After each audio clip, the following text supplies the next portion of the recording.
수원하면은 윤석현 목사님.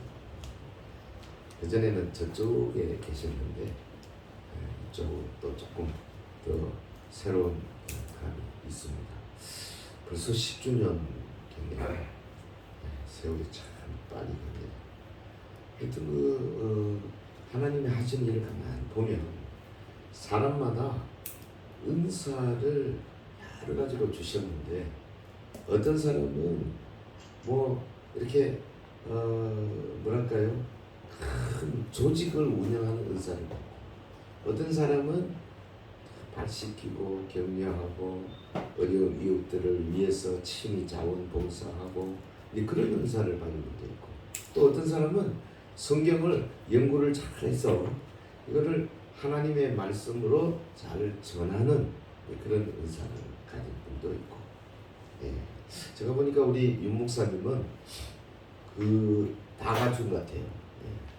그 말씀을 준비하고 제가 한 번씩 듣다 보거든요. 요걸로 하는구나. 이렇게 해서 유튜브에 올리는 거를 들으면서 이 말씀을 참 잘 정리도 하시고 또 해석도 하시고 적절하게 전달하시고, 약간은 좀 올드 패션, 연세 드신 분들을 위해서 좀 그런 스타일을 하시잖아요. 그뿐입니까? 나누는 일을 잘 하시죠. 저희 나눔과 기쁨에도 우리 윤 목사님 같은 분 그렇게 많지는 않아요. 아주 앞장서서 남들이 생각지도 못한 부분을 뚫고 들어가서 이렇게 만들어내고 일을 하시고, 또 그래서 얼마 전까지 이 경기도 또 전체 본부장도 하시고, 또 이 수원 영역에 또 지부장도 오래 해오시고, 또 앞으로도 그런 일을 많이 하시리라고 생각을 합니다. 여러분들은 참 행복한 줄 아십시오. 아멘이 없어요. 교회는요 꼭 커야 좋은 거 아닙니다. 교회 크기로 말하면 제가 수십 년 섬기던 교회는 꽤 큰 교회입니다. 저 강단에서 보면 뒷분이 얼굴이 잘 안 보여요. 저 맞나 안 왔나 누군가. 그래서 이렇게 망원 뭐로 봐야 이렇게 그렇게. 그런데 행복하냐?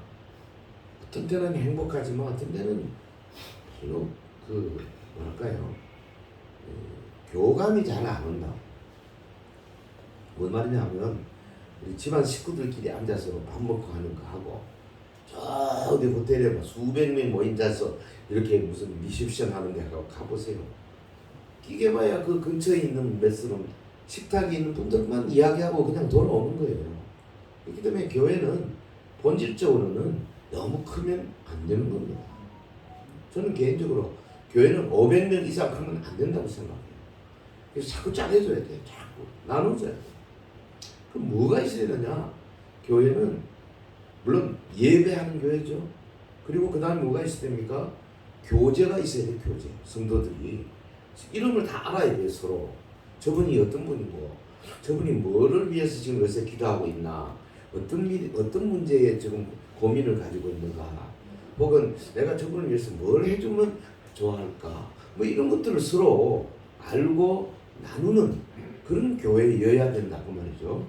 그리고 동시에 교회는 이렇게 딱딱 뭉친 소위 교제의 능력을 가지고 하나의 목표를 향해서 함께 가는 교회여야 할 줄로 믿습니다. 아멘. 10주년이니까 이제 간단해가 아니라 이제 초등학교 몇 학년입니까? 3학년, 4학년 이제 올라갔잖아요. 그러면 뭔가 전후 좌우를 보면서 내가 가야 할 길이 뭔가, 우리의 목표지는 어딘가, 이런 것도 좀 생각해야 되거든요.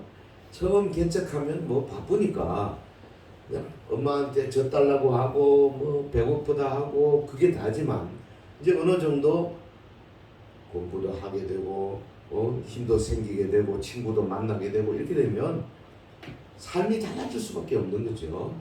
그래서 오늘 10주년에 이 말씀 교회를 위해서 제가 이 시편 41편 1절에서 3절까지 말씀으로 선물을 드릴까 합니다. 사실 이 시편은 다윗이 병들었을 때, 그러니까 다윗이 지금 이제 열심히 훌륭한 장군이고 아주 정치를 잘하는 사람이었지만 병들었어요. 그랬더니 그 평소에 약간 둘이 좀 나있던 아들 압살롬이 자기를 따르는 무리를 끌고 반란을 일으키는 겁니다. 그러니까 다윗의 입장에서는 답답하죠. 저 아들놈이 저거 하지만 어떻게 뭐 반란군들이 밀고 오는데, 그러니까 이 다윗이 이렇게 어려운 입장에 있을 때 하나님 앞에 이런 시를 써서 자신의 믿음을 고백하는데 여기 놀라운 진리가 들어있어요. 뭐냐? 약한 자를 보살피는 자에게 하나님이 복을 주신다. 아멘. 할렐루야. 아멘. 따라합시다. 약한 자를 보살피는 자에게 하나님께서 복 주신다. 아멘. 명확한 구절입니다. 성경에 이런 구절이 잘 없어요. 약한 자가 복을 받는다, 이건 있어요. 그런데 약한 자를 보살피는 자에게 하나님이 복 주신다. 네? 자, 어떤 복을 주십니까? 거기 첫 번째 1절 볼까요? 1절 성경 찾으시고 제가 읽습니다. 가난한 자를 보살피는 자에게 복이 있으며 재앙의 날에 여호와께서 그를 건지시리로다. 아멘. 네. 가난한 자를 보살피는 자에게 복이 있다. 여기는 가난한 자에게 복이 있다는 구절은 또 따로 있습니다. 네. 가난한 자를 보살피는 자에게 복이 있다. 성경은 뭐라고 하냐면 어떤 복이냐? 재앙의 날에 여호와께서 그를 건지신다.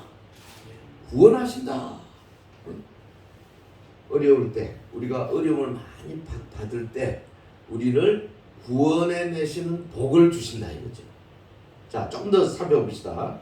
가난한 자라는 말은 뭐 히브리 말로는 딸. 우리말에 딸이 있는데 그 딸 말고 딸 하면은 히브리 말에서는 the weak, 약한 자, the helpless, 도움을 받지 못하는 자, 이런 뜻입니다. 그러니까 여기서는 경제적으로 궁핍한 것도 들어가죠. 또 근데 병들어서 어려움, 혹은 뭔 일을 하다가 실패하고 절망하고, 혹은 주변의 어떤 사람들의 횡포와 억압으로 여러 가지 어려움을 받는 것, 이거 다 포함하는 겁니다.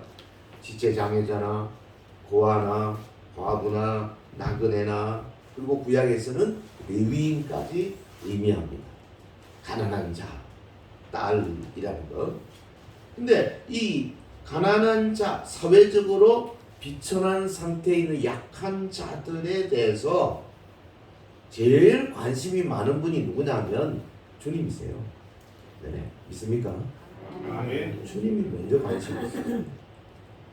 그리고 두 번째는 그 주님의 영을 받은 사람에게 주님의 관심이 들어와요. 그래서 내가 성령 충만하다, 내가 말씀 충만하다 이러면 자연스럽게 그 주님의 마음이 나타나게 된다고 말이죠. 아멘. 여러분 주변에 가까운 사람, 친척 중에 아주 어려움을 당해가지고, 그런데 내가 갖고 있는 걸 가지고 내 시간이나 노력이나 물질이나 이걸 가지고 상당히 도와줄 수 있겠다 싶은데도 불구하고 모른 척 하고 있는 사람은 볼 것도 없습니다. 성령 충만하지 않은 사람. 그게 성경의 가르침이에요. 하나님의 영으로 충만하면 하지 말라 그래도 이거 자꾸 올라오는 거죠. 어떻게 하면 내가 우리 주변에 소외된 이웃들, 어려운 자들을 도와줄 수 있을까 하는 마음이 자꾸 새록새록 올라오게 돼 있어요. 여기 지금 시편 41편 1절의 말씀이죠. 그러니까 어려운 형편에 처한 이들이나 이 약한 자들을 외면을 하지 아니하고 돌아볼 때, 자, 여기 여러분들이 지금 평소에 그렇게 살고 있다 합시다. 그런데 아무리 내가 열심히 예수 잘 믿고 주변의 사람들 열심히 잘 도와준다고 해서 나한테 어려운 일이 안 옵니까? 반드시 옵니다. 감당할 수 없는 어려움이 와요. 예를 들면 뭐 갑자기 병이 찾아올 수도 있고 뭐 갑자기 무슨 교통사고가 날 수도 있고 갑자기 가다가 넘어져가지고 뭐 다리를 삔 수도 있고 그래서 병원에 가가지고 이러고 달 수도 있고 갑자기 뭐 요즘 뭐 코로나 때문에 얼마나 말이 많습니다. 아무리 내가 조심을 하고 아무리 열심히 기도해도 이 어려운 일은 오는 겁니다. 왜? 세상이 마귀의 세력으로 가득 차 있기 때문에. 그래서 내가 아무리 착하게 살려고 해도 바로 옆집에서 이상한 짓들을 많이 하기 때문에 이게 공기를 오염시키고 이게 전부 사회를 어렵게 만들어서 결국은 나한테까지도 어려움이 오는 거예요. 여러분 회사 들어가 봐요. 아무리 내가 착하고 정직하게 해도요. 바로 위에 있는 과장 부장이 좀 좋지 않은 거를 요구해 올 때 내가 그거 못하겠습니다 하면은요. 그 양반이 그거 가지고 원수 갚지 않습니다. 딴 거 가지고.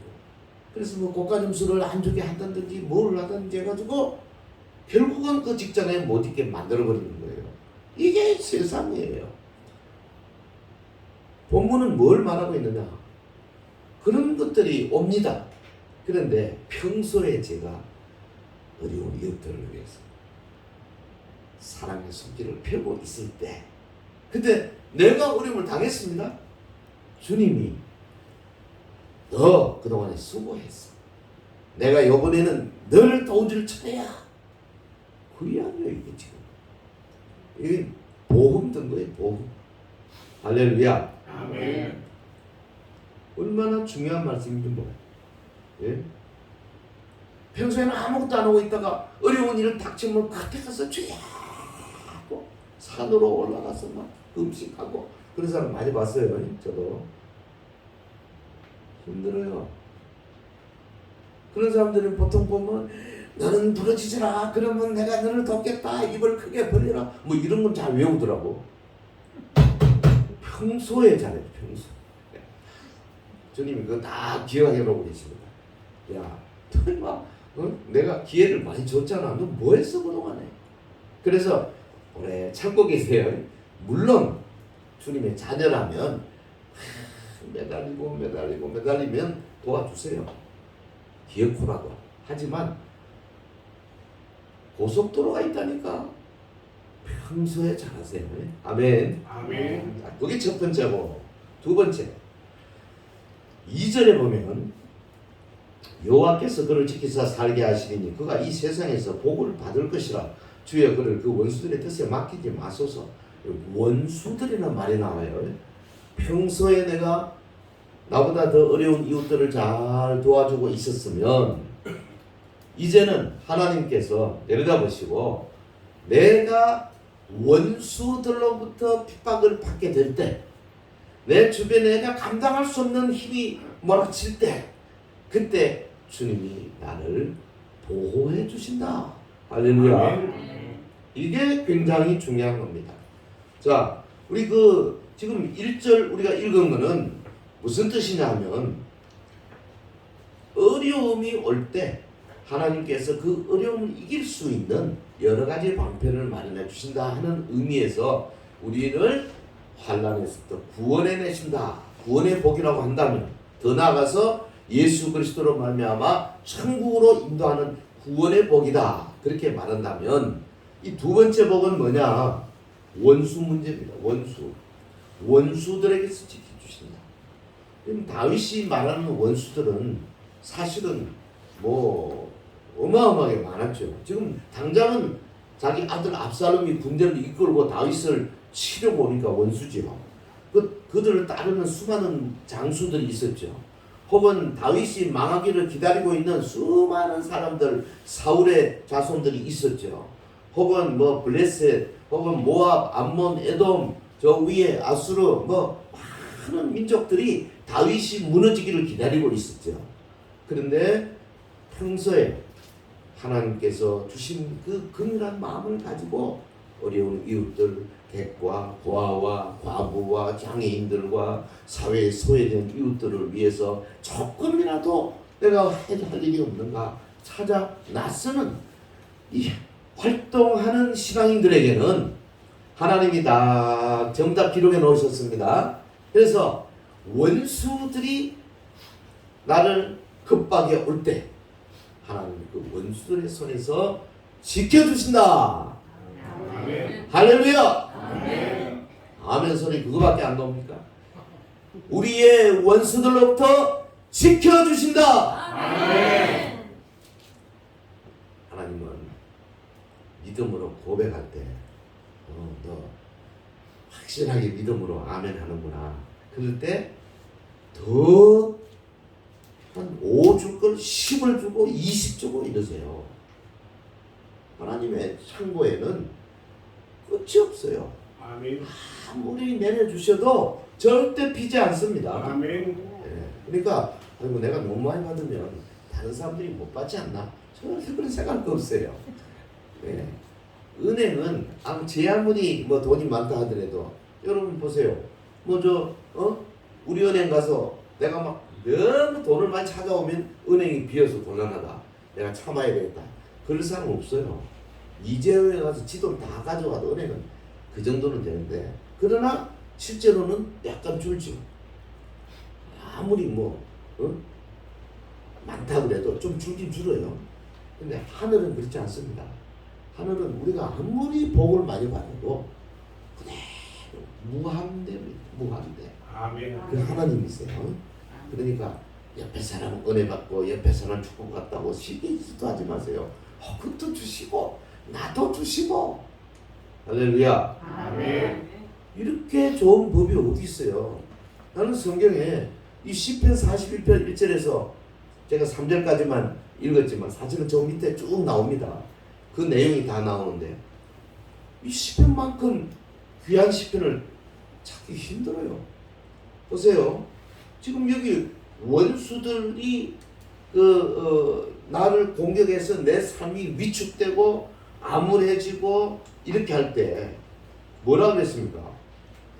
그 앞에 문장을 보면은 이렇게 했죠. 여호와께서 그를 지키사 살게 하시리니 살게 하신다. 요게 동사는 히브리 말로 카야입니다. 카야.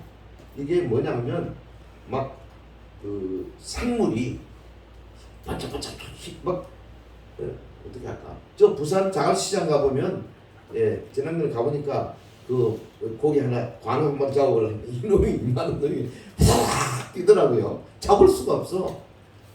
그게 카야. 해볼까요? 요 목구멍 끓는 소리가 크합니다. 우리말에 카도 아니고 목이 끓어야 돼. 카야 시작. 한 번 더 카야. 막 생명이 막 넘치는 거죠. 이게 원래 하나님 우리에게 원하시는 그런 자세예요. 근데 원수들이 와가지고 우리가 이 생명력을 좀 잃고 어떡하나 걱정하고 잠 못 이고 그렇게 된다고 말이죠. 그럴 때 하나님이 다시 그 사람에게 카야를 주신다 이 말이죠. 보살피는 그 하나님의 놀라운 능력으로 말하면 우리가 새롭게 생기를 얻어 갖는 겁니다. 할렐루야. 아멘. 예. 그럼 보세요. 오늘 시편 40편 5절에도 보면 나의 원수가 내게 대해 악담하기를 그가 어느 때나 죽고 그의 이름이 언제나 없어질까 하며 원수가 악담을 합니다. 다윗이 언제 죽고 다윗의 이름이 언제 없어지나. 6절에 나를 보러 와서는 거짓을 말하고 그의 중심에 악을 쌓았다가 나가서는 이를 널리 선포하오며. 다윗을 문병 와가지고 그 다음에는 조금만 해놓고 돌아가서는 다윗이 아프더라 이제 얼마 못 가겠더라 그런 사람 있죠.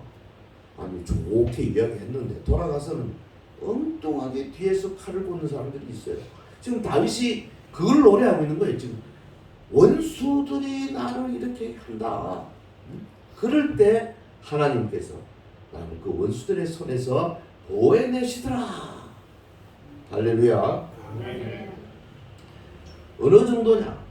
나를 미워하는 자가 다 하나같이 내게 대해 수군거리고 나를 헤아리고 꾀하며 악한 병이 그에게 들었으니 이제 그가 눕고 다시 일어나지 못하리라. 여러분 주변에 친구가 친구인 줄 알았는데 돌아서 그렇게 돌아다니면 얼마나 기분 나쁘겠어요. 그런 사람 있어요.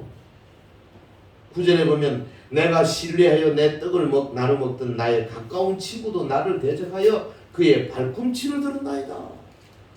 그 굉장히 가까운 친구였는데 나를 대적해서 발꿈치를 들었다. 다윗이 이런 경험이 있는데요. 그로부터 한 1000년 후에 예수님이 다윗의 자손으로 오신 예수님이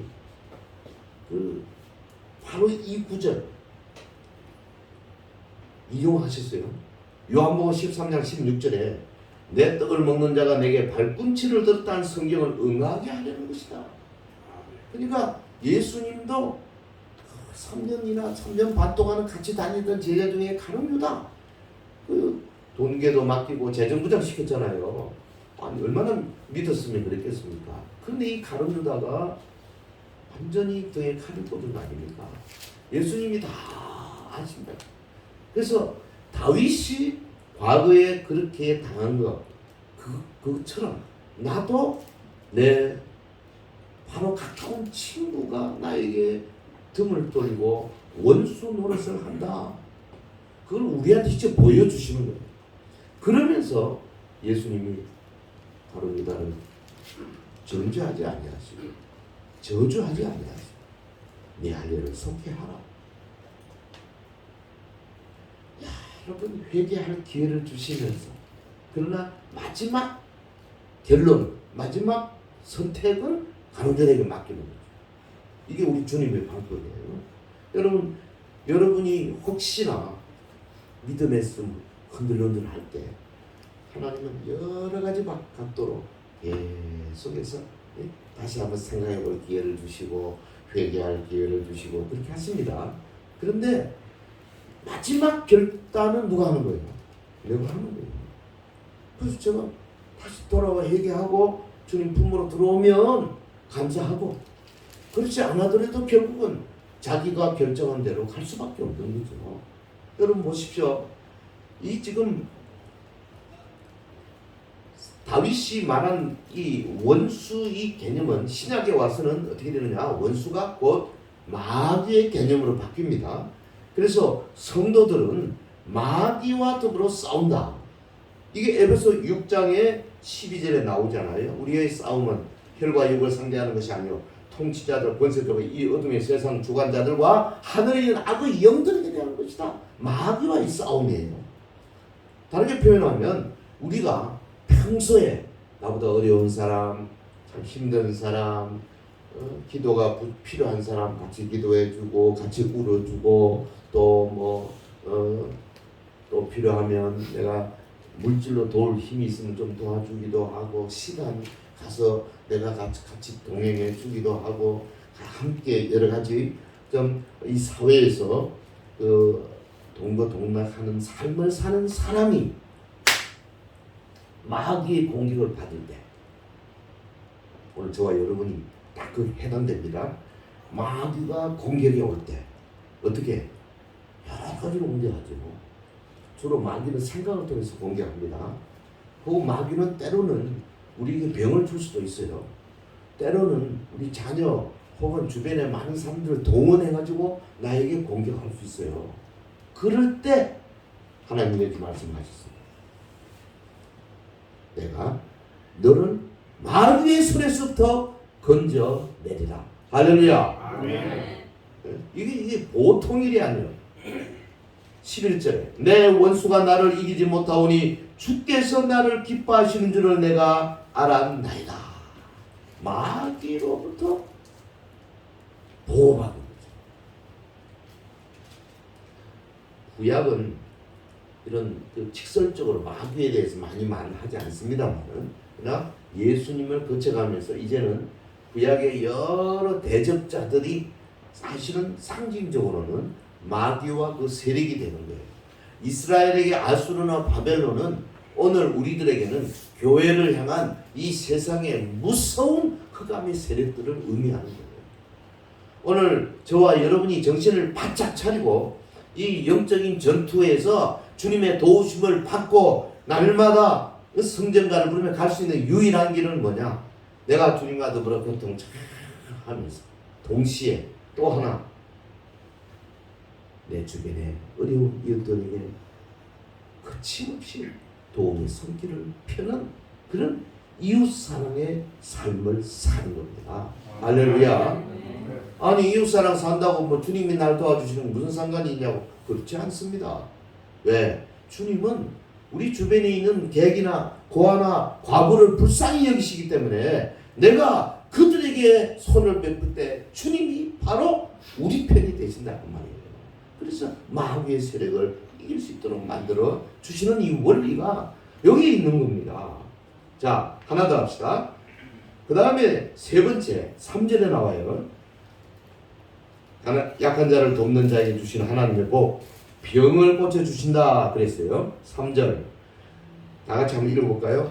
3절 시작. 여호와께서 그를 병상에서 붙드시고 그가 누워 있을 때마다 그의 병을 고쳐주시리라. 아멘. 약한 자를 보살피고 있는 사람, 네? 이거 아무나 고쳐준다는 말이 아닙니다. 여호와께서 그가 누구냐면 평소에 어려운 이웃들을 보살피는 사람, 그를 붙드시고 그가 누워 있을 때마다 그의 병을 고쳐주시나이다 그랬어요. 붙드시고, 이거는 원기를 회복시켜주신다는 의미죠. 누워 있을 때마다, 이 말은 뭐 병으로 누워 있을 수도 있지만은 혹은 뭐 여러 가지 고통, 슬픔 이런 걸 가지고 그냥 누워 있는 상태 다 포괄된 겁니다. 정신적인 문제까지 다 포괄된 거예요. 그래서 여기 본문의 말씀을 보면 누워 있을 때마다 그의 병을 고쳐 주신다. 예? 하나님은 약자를 보살피는 의인을 도우시되 그가 혹 병들고 지쳐 병상에 누워 있을 때마다 친히 찾아오셔서 원기를 회복시켜 주시고 병을 고쳐 주신다. 아멘. 이런 거 어디서 봤어요? 성경에 이런 구절 잘 없어요. 그냥 너희는 기도하라 그럼 고쳐주신다 이런 건 있어도요. 지금 기도하기 전에 해야 할 일이 있다니까요. 네? 기도하기 전에 제일 먼저 여러분의 부모 혹은 여러분의 친척들 가운데 나의 도움을 간절히 원하는 사람 생각하시고, 그리고 나가서 이웃들, 그 다음에 좀 더 적극적으로는 교회로 모여가지고 교회가 힘을 합쳐서 어떤 여러 가지 사회 봉사적인 일, 사회 복지적인 일 이걸 해 나갈 때 하나님은 교회 공동체 위에 복을 주셔가지고 아픈 사람이 막 희한하게 목사님 가서 안수 한번 하고 나면 막 낫는다 이래. 목사가 무슨 여기에 뭐 기적 같은 힘이 있어 낫는 줄 아십니까? 이거는 하나의 그냥 행위예요, 행위. 하나님이 사용하시도록, 그리고 안수 받는 사람에게 믿음을 보태줄 수 있는 하나의 방법이에요. 여기 손에 힘이 있는 게 아니에요. 모든 권능은 하나님께 있어. 하나님이 통해서 역사하시는 겁니다. 할렐루야. 근데 회중 가운데 이 일에 앞장서는 회중을 하나님이 지키시고 보호하시고 동행하여 주실 줄 믿습니다. 아멘. 이게 뭐 얼굴이 환해져야 되는데 아직 덜 환해지시네. 내가 보니까 10주년 동안 이 본교회에 그동안 참 열심히, 사실 우리 목사님 보니까 덩치도 좋으시고 힘도 좋아가지고 들고 막 싣고 잘하시더라고요. 또 여기저기 뭐 과거에 또 이 직장생활도 하신 경험도 있고 이래가지고 아는 사람 연결 시켜가지고, 여러분 이 보통 일이 아니에요. 어느 목사가 그렇게 하겠어요? 못합니다. 저 같은 사람은 못해요. 힘도 없어 들지도 못해 나는. 그냥 이제 뭐 어? 김집사 좀 해줘서 전 이런 걸 잘합니다. 그리고 저희도 제가 목회할 때 지금 이제 은퇴했습니다만 거기서 뭐 꽤 일을 많이 했었어요. 그냥 주변에 한 500가정 정도를 계속 도시락 3단 도시락 만들어가지고 갖다 주고 받아오고 갖다 주고 받아오고 말이 그렇지 한 500가정 하는 게요 보통 일이 아니에요. 막 새벽부터 그 우리 집사님이 여집사님 권사님들 막 수십 명이 모여가지고 그 옆에 저 시장 가서 싸게 이 채소 같은 거 싸게 가져와야 되잖아요. 남기려면 아주 그큰 식당 취사장에서 그냥 뭐 다 벌려놓고 몇 시간을 만들어가지고 그 다음에는 또 오토바이 부대 뭐 그다음에 작은 차 큰 차는 이 골목을 못 들어가니까 작은 좁은 차 그런 걸 가지고 나르고 그 다음에 또 어려운 이웃들 발 마사지사를 한 70명 훈련을 시켜가지고 막 발 마사지 저도 해보니까요 이게 보통 힘든 게 아니더라고요. 그런데 지금도 하고 있어요. 벌써 내가 떠나온 지가 8년이 지났는데도 아직도 그 팀이 사라지지 않아 몇십 명이 지금 열심히 하고 있습니다. 그뿐입니까? 뭐 장애인들을 위해서 저희는 막 장애인도 특별히 다른 장애인보다도 그 지체장애인도 물론 있었지만 주로 자폐아 제일 한참 많을 때는 한 50명 정도 됐어요. 자폐아. 그러니까 뭐 그 보통 문제가 아니에요. 자폐아 한 아이에 보통 한 명 내지 2명 따라붙어야 돼요. 그러니까 대학부가 가지고 제가 야 너희들 좀 자원봉사해라. 그래가지고 대학생들 청년들이 자원봉사해가지고 따라붙어가지고 처음에 말도 안 하고요. 제가 가서 아무개야 그러면 딱 쳐다보고 있던 애들이 이제 한 달, 두 달, 몇 달 되니까 목자님 이러고 말을 하기 시작하대요. 그리고 나중에는 찬송도 해요. 제집 맡은 우리 구주 1절부터 3절까지를 주일 오후 예배 나와 40명이 앞에 나와가지고 찬송을 하는데 난 죽는 줄 알았어요. 왜 그러냐면 1, 2, 3, 4부가 아니고 한 20분은 되더라고. 음이 다 틀려가지고. 근데 과음을 빽빽 지르는데요. 우리 그때 진짜 은혜 받았습니다. 사람들이. 그런 교회 주님이 복 안 주시겠습니까? 아멘. 제가 금요 기도회 때 그리고 하면서요. 금요 기도회 때 아픈 사람 나오라고. 그래서 막 20명씩 나오더라고. 그래서 두 줄로 씌워놓고 제 강단 위에서 이마에 손 살짝 대면 막 뒤에 선 사람까지 확 넘어지더라고요. 척추, 측만증, 무슨 당뇨, 엄청 많은 사람들이 병고침 받았어요. 근데 그게 목사가 잘해서 그런 게 아니라니까요. 나는 이 구절이 그대로 우리가 그렇게 힘을 쓰면서 열심히 할 때 하나님이 우리 회중을 불쌍히 여겨가지고 그냥 기도만 하요. 그 다음에 나올 필요도 없어 그냥. 병을 이게 딱 구절이 나오잖아요 여기. 예?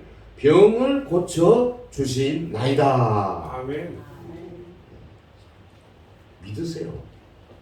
저는 윤 목사님 이런 목회를 지금 벌써 꿈을 꾸고 저쪽에 있을 때부터 말씀하시더라고.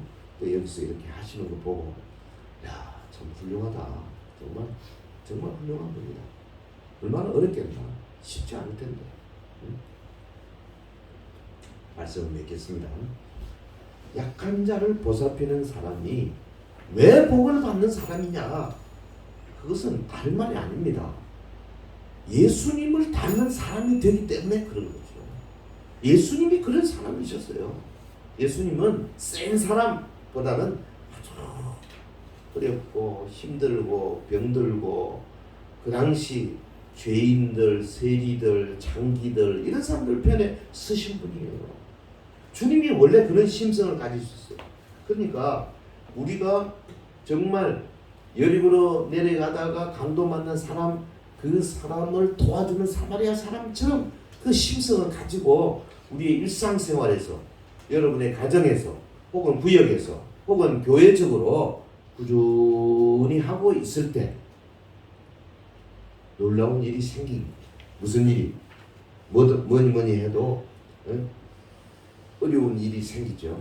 그런데 쉽게 해결되는 걸 많이 볼 거예요.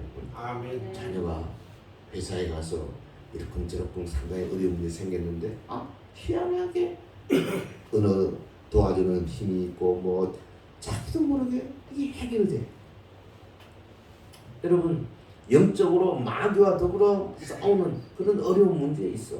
자녀가 뭐 게임 중독이 되고 혹은 뭐 무슨 어떤 사람은 오름 중독으로 혹은 뭐 좀 여러 가지 말할 수 없는 그런 어려움을 당해가지고 혹은 뭐 계약을 잘못해가지고 집이 날아갈 때가 되었고 뭐 여러 가지 어려움이 생길 수 있잖아요. 그럴 때 하나님께서 그 환난 가운데서 보호해 주시는 놀라운 그런 감정들, 그런 표적들을 받게 될 것입니다. 아멘. 뿐 아닙니다. 병, 실제로 내가 육신의 병, 정신의 병에 걸려서 어려움이 있을 때 그동안에 내가 어떻게 살아왔느냐에 따라서 병 고침도 스피드가 확 떨어집니다. 네. 아무것도 안 하고 전부 자기 중심으로 살다가 자기가 아프니까 주여 날 뭐 그것도 뭐 안 하는 것보다 나아요. 안 하는 기도 안 하는 것보다 나아요. 그러나 평소에 그렇게 하시는 분들 놀랍습니다. 목사님 안수만 받아도 낫는다요. 아멘. 아멘. 정말이에요. 제가 지금 요즘은 제가 교회 저를 부를 때 갈 때는 있지만 이제 부르지 않고 어느 주일을 예배 드릴 때는 신용산 교회에 나갑니다. 그 신용산에 나갔더니 아는 얼굴이 보여. 근데 젊은 사람들이 두 사람 부부가 찾아와서 저 아십니까? 그래서 누구더라? 그랬더니 저를 위해서 기도해 주시잖아요. 그래서 듣고 보니까 제가 대구에서 금요 기도회 하는데 저한테 왔었어요. 결혼한 지 오래됐는데 애가 안 생겨가지고 목사님 한번 안수 좀 해주십시오 그러더라고. 아마 좀 난임이었던 것 같아. 그래서 뭐 평소에 무슨 일을 하고 있으니까 교회 생활하면서 열심히 여러 봉사를 하고 있더라고. 그래서 내가 좋다 기쁜 마음으로 안수해줬어요. 두 사람 다. 좀 2년인가? 애 낳아가지고 잘 키우고 있어요. 아멘. 그래서 와서는 얘입니다 이렇게 보여주더라고요. 보세요. 나는 잊어버렸어요. 근데 본인들은 몇 년 동안 애가 안 생기다가 안수 한번 딱 받은 것밖에 없는데 애가 생겨가지고 그렇게 기뻐해서 저한테 막 선물도 주려고 하고 막 그러더라고요. 저는 이 원리를 하나님이 우리 말씀을 주셨기 때문에 절대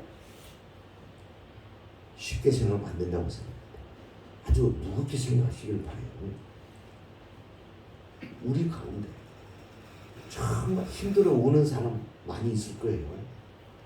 병들어 신음하면서 베갯머리를 적시는 눈물이 있을 겁니다.